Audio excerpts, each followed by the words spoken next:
A conversão, ele é uma nova atitude diante de Deus e uma mudança externa de vida. Na semana passada nós falamos um pouquinho sobre a regeneração, que é um processo que acontece internamente. Já a conversão já é algo que as pessoas começam a realmente ver uma atitude diferente na sua vida, tanto em relação a Deus como em relação à vida que a pessoa está seguindo nesta realidade. E é sobre isso que eu quero me debruçar um pouco, a conversar com você. Conversão.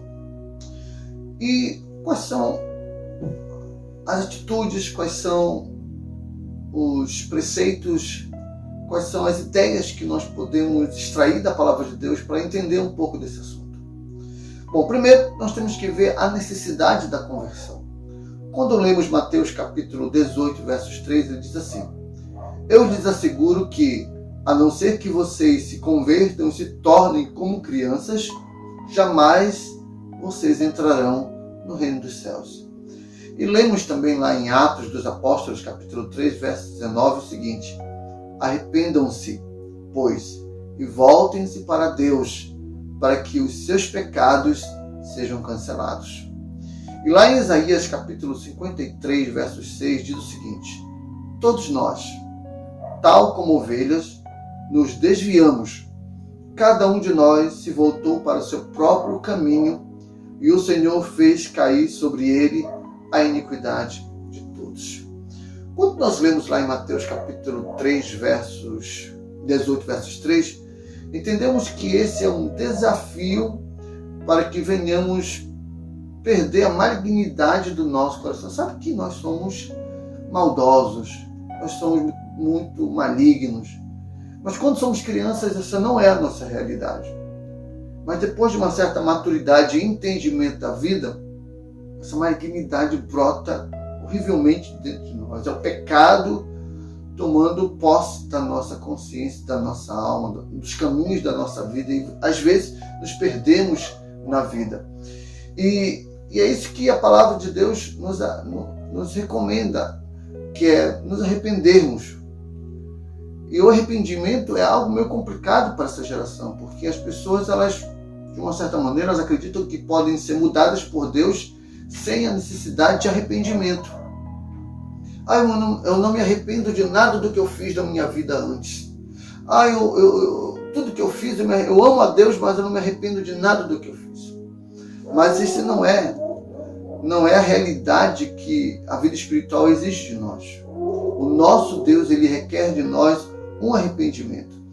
Então a conversão que realmente muda nossas vidas, que arranca de nós as consequências malignas do pecado, que é a morte eterna, é a necessidade de reconhecermos que precisamos ser convertidos, que é a necessidade de abandonar a iniquidade, ter arrependimento no coração, e o mais importante é ter uma mudança realmente real, verdadeira, com relação às coisas malignas, coisas que não agradam a Deus.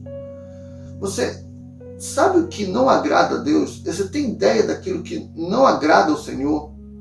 Às vezes nós não temos ideia daquilo que o Senhor não quer que façamos. Mas quando nós nos decidimos andar com Jesus, a ter relacionamento com Jesus, a ter intimidade com Jesus, a viver uma vida na presença de Deus, dentro de nós, o Espírito Santo começa a nos guiar e nos mostrar aquilo que agrada ao Senhor e aquilo que não agrada. Agora, entenda uma coisa. Quais são os atos de nossa conversão? Tessalonicenses, capítulo 1, verso 9, diz: pois eles mesmos relatam de que maneira vocês nos receberam e como se voltaram para Deus, deixando os ídolos a fim de servir ao Deus verdadeiro. E 1 Pedro 2, 24 também diz: ele mesmo levou o seu corpo, os nossos pecados sobre o madeiro, a fim de que morrêssemos para os pecados e vivêssemos para a justiça. Por suas feridas, vocês foram curados. E lá em Atos, capítulo 26, verso 18, também afirma: para abrir-lhes os olhos e convertê-los das trevas para a luz e do poder de Satanás para Deus, a fim de que recebam o perdão dos pecados e a herança entre os que são santificados pela fé em mim. Então, há uma mudança dentro de nós. A conversão, ela nos faz realmente tomar uma direção prática na vida. Uns abandonam os ídolos, outros abandonam a malignidade do pecado, outros saem, não se permitem mais ser orientados pelas trevas, porque eles passam a identificar. Quando a regeneração acontece dentro de você, você começa a identificar o que é trevas, você começa a identificar o que são ciladas de Satanás. E isso é importante porque você vai começar a decidir se vai ou não vai aceitar as propostas do maligno para a sua vida. Agora, uma outra questão interessante é o motivo que nos motivam a viver a conversão. Lá em Atos capítulo 11, verso 21, diz o seguinte: a mão do Senhor estava com eles, e muitos creram e se converteram. Em Oséias capítulo 14, versos 8 diz: o que Efraim ainda tem com os ídolos? Eu sou o que lhes respondo e dele cuidarei. Sou como o pinheiro verde, o fruto que você produz de mim procede. Em Filipenses 3:8, mais do que isso, considero tudo como perda, comparado com a suprema grandeza do conhecimento de Cristo Jesus, meu Senhor, cujo qual perdi todas as coisas. Eu considero como esterco para poder ganhar a Cristo. Se há um motivo que nos mantém convertidos, se há um motivo que nos leva a ter uma atitude convertida diante da vida, se há um motivo que leva as pessoas a identificarem que nós estamos mudados, olha, fulano realmente se converteu, fulano realmente mudou de vida, é porque há muitos benefícios espirituais quando você é uma pessoa convertida. A mão do Senhor é sobre nós, nos abençoando nos nossos caminhos, abrindo portas, quebrando cadeias malignas, destruindo ações malignas, destruindo ações de Satanás. Então, nós precisamos e necessitamos cada dia mais entender que andar com Jesus gera muitos benefícios espirituais, e só quem vive com Jesus e só quem leva a sério a Cristo, só quem realmente busca a presença de Deus, vê esses resultados. Paulo, ele preferiu que as coisas materiais fossem esterco para a vida dele, as coisas desse mundo fossem esterco, porque ele queria alcançar os benefícios espirituais que vão surgir. Além de nós termos benefícios nesse mundo, porque portas se abrem, curas acontecem, milagres acontecem na vida daquele que serve a Deus, coisas extraordinárias se manifestam na vida daquele que anda com Jesus, nós ainda receberemos a herança da salvação, seremos eternos. O Senhor nos ressuscitará no último dia e nos fará viver a eternidade que Ele garante para todos aqueles que o servem, para aqueles que o adoram, para aqueles que andam nos seus caminhos. Mas quais são os obstáculos para as pessoas se converterem? Quando lemos Atos, capítulo 28, verso 27, diz o seguinte: pois o coração desse povo se tornou insensível. De má vontade ouviram com os seus ouvidos e fecharam os seus olhos. Se assim não fosse, poderiam ver com os seus olhos e ouvir com os ouvidos, e entender com o coração e converter-se, e eu os curaria. Mas também lá em Atos, capítulo 13, versos 8, diz o seguinte: mas Elimas, o mágico, esse é o significado do seu nome, pôs-se a ele e tentava desviar da fé o procônsul. E lá em João 6,66 diz: daquela hora em diante, muitos dos seus discípulos voltaram atrás e deixaram de segui-lo. Então, por mais que tenhamos vários benefícios espirituais, infelizmente tem muitos por causa da dureza do coração. Tem gente que é dura de coração.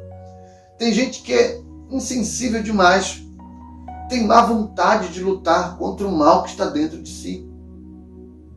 Porque a vida espiritual não é só uma questão de varinha mágica. O pessoal está querendo Harry Potter, né? Na vida, uma varinha mágica, um negócio assim. Não é assim, é um processo. Onde você começa a buscar o Senhor, começa com oração, começa com jejum, começa com... Há uma barreira maligna entre nós e a presença de Deus.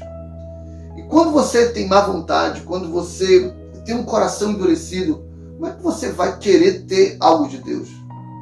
Uma vez, um ateu chegou para mim e disse, eu quero ver se Deus faz isso ou faz aquilo. Eu virei para ele e disse, Deus não vai fazer.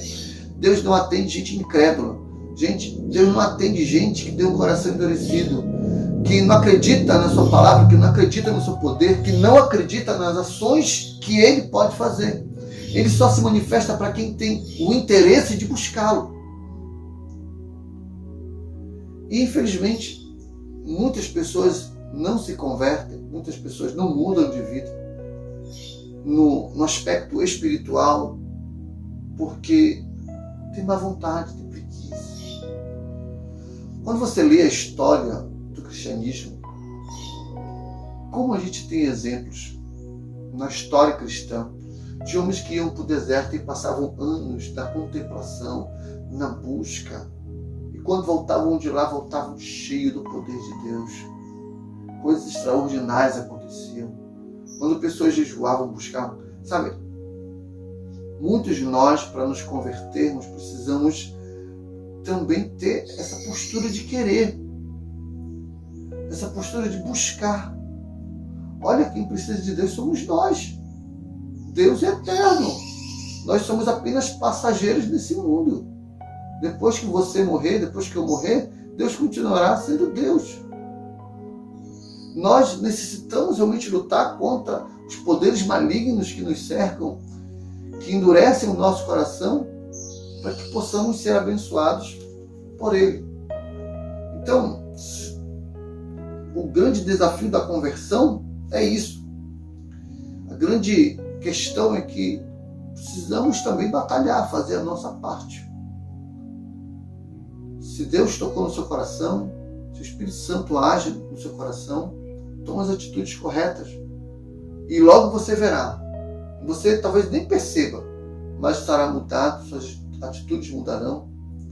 Você estará realmente fazendo as coisas de Deus na caminhada da sua vida. Espero que essa mensagem, que esse estudo, colabore com o seu crescimento espiritual.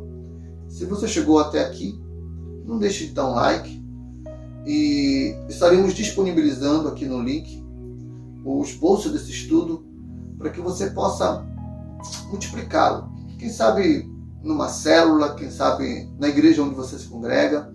Eu vou deixar aqui o estudo para que você possa imprimir ou possa usar no seu celular para você edificar a vida de outras pessoas, ok? Que Deus abençoe você. Até a próxima.